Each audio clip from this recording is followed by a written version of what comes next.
Fox 61 News at 5 starts now. My first thought was he's dead. Like, I was completely freaking out. Right now at 5, we're hearing from a man who saw his friend hit while riding his bike along the shoreline.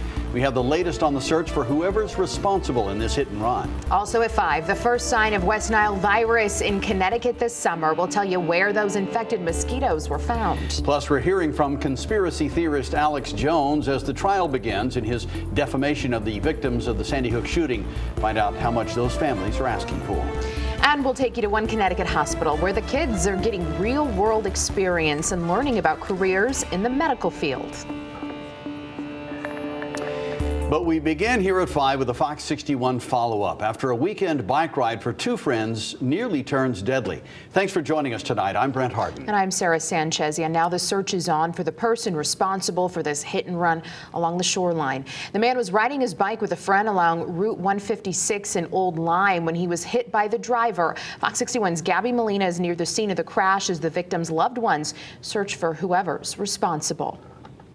The bicyclist was hit along Shore Road on Sunday evening. Police say that the driver continued towards the highway after hitting the man. They're now trying to figure out who was behind the wheel.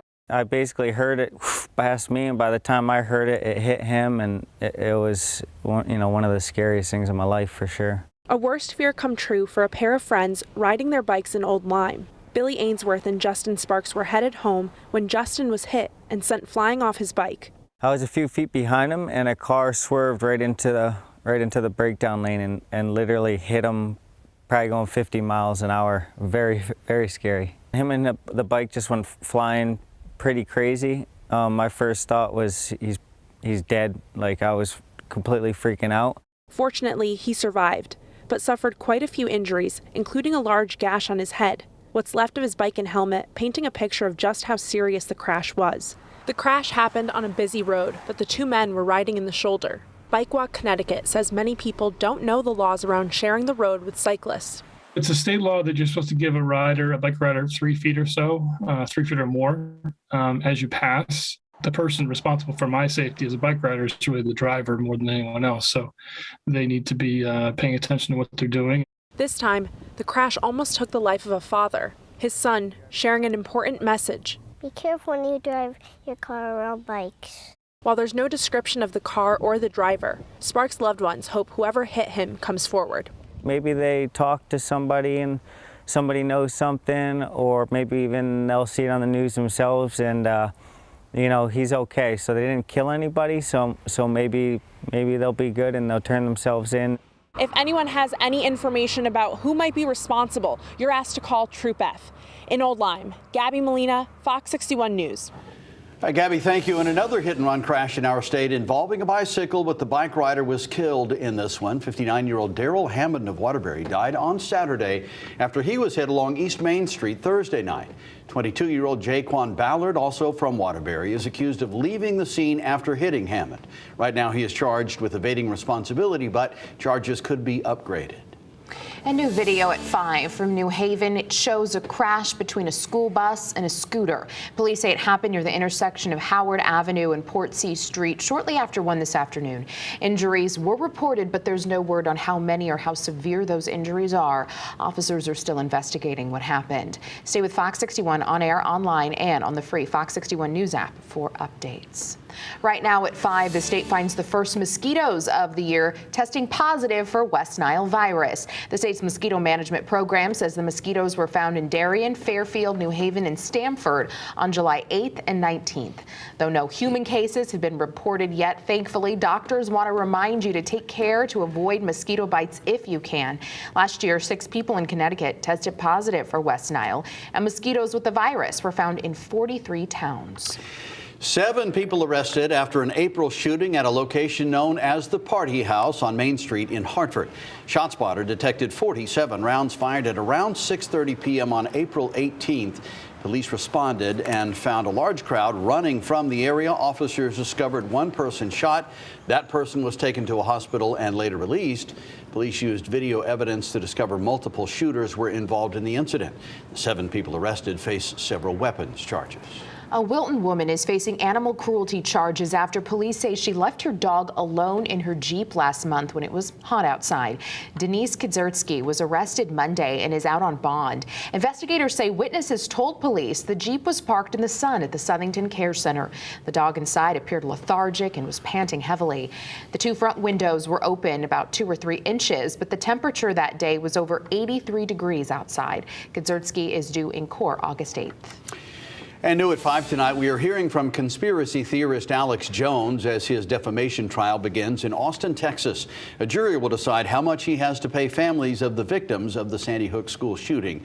In the opening statement, the family's attorney says the InfoWars host lied and attacked the parents of murdered children when Jones repeatedly told his audience the mass shooting in Newtown was a hoax. Before entering court, Jones claimed the lawsuit is unconstitutional. InfoWars is bankrupt, and we're putting federal filings in showing we have no money. If you want to be bamboozled and lose your First Amendment and lose your 7th Amendment and lose all that, go ahead. You're having your rights to a trial by jury to decide if you're guilty or innocent stolen from you. The attorney for the families counters that defamation and lies are not covered by freedom of speech. The families are seeking at least $150 million for emotional distress and reputational damage. Jones' lawyers asked the jury to limit damages to $1, saying Jones has already lost millions and is kicked off many social media and streaming platforms for violating hate speech policies. Right now for a check of the forecast, Chief Meteorologist Rachel Frank joining us now. How did you feel about today? No, I like today. I, in fact, did walk outside and say, because it's, and my wife was working in the yard, declared it was much nicer today than it has been in the days leading up. Okay, so, yes. Yeah. Leanne is our tiebreaker, right? I agree. And we're going to dial up the warmth tomorrow, but the humidity won't get out of control. Yeah, that's yet. important. Yeah. We'll get there, though, on Thursday when the muggies are back. Meantime, she's a beaut out there. Take a look at this. Oh, yeah, well, that's beautiful. This is a live camera, so it turns.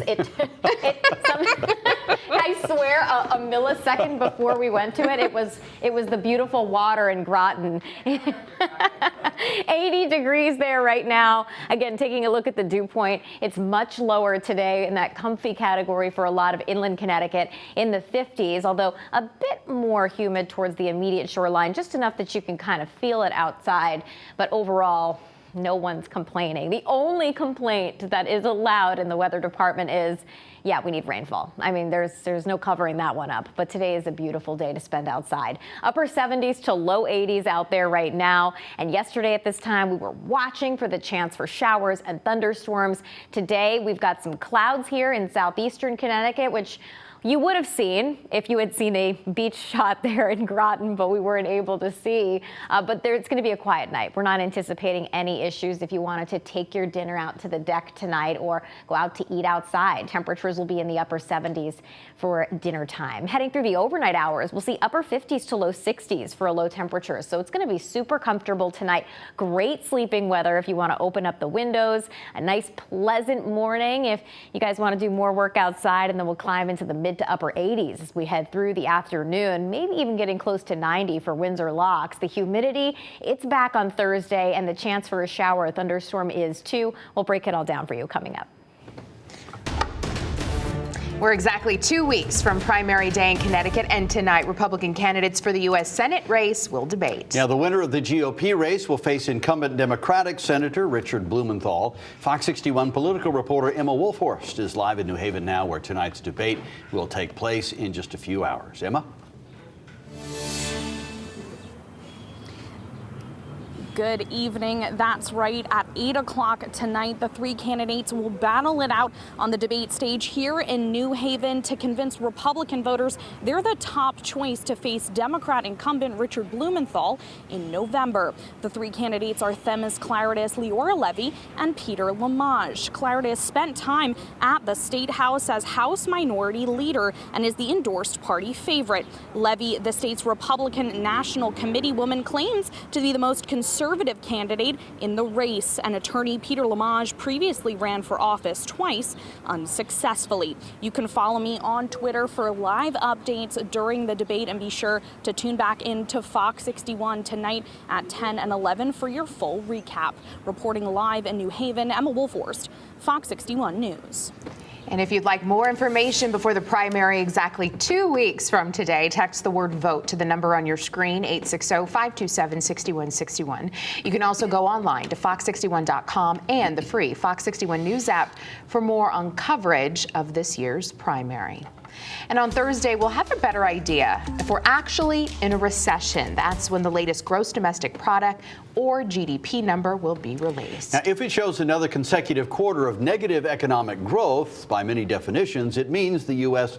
is in fact in a recession. The Fed is weighing another 0.75% rate hike. It would be the second such hike in a row. And as inflation rises, low-income families feel the impact of the rising costs on food and groceries. Fox 61's Raquel Harrington shares how this has a ripple effect on food pantries.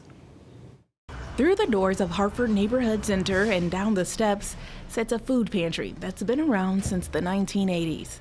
It's tripled in size over the years to fit the community needs, but recently we're seeing that families need food more often, and it's having a ripple effect. It's been kind of a little slow, not with the clients, but as you can see, we're running out of food. Between the pandemic, inflation, and the possibility of a recession, the shelves are nearly empty. Not only are we feeling it ourselves, but our pantry is feeling it, our clients are feeling it. Those who work in the pantries say a dollar doesn't go as far anymore, even for those with benefits. Not enough for them to last through the month. So here, we like to provide enough food for them to help their SNAP benefits stretch. Located in a predominantly Black and Hispanic neighborhood, Hartford Neighborhood Center Food Pantry works to get food that matches the community needs, going beyond a can. Since May, they've seen a 50% increase in clients. They are serving as a reminder that though funds are low, the needs are still great.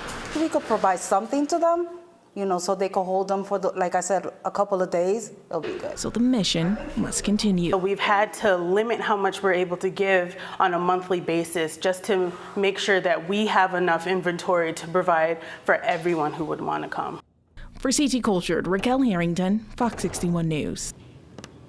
New at 5, a New Haven court has found 2 men guilty of drug trafficking. Taj Wiley from Norwalk and Javon Watson from Ansonia were arrested back in 2021 after an investigation led police to a drug trafficking ring led by Wiley. In a search, police seized multiple substances and materials used to package and distribute drugs across the state.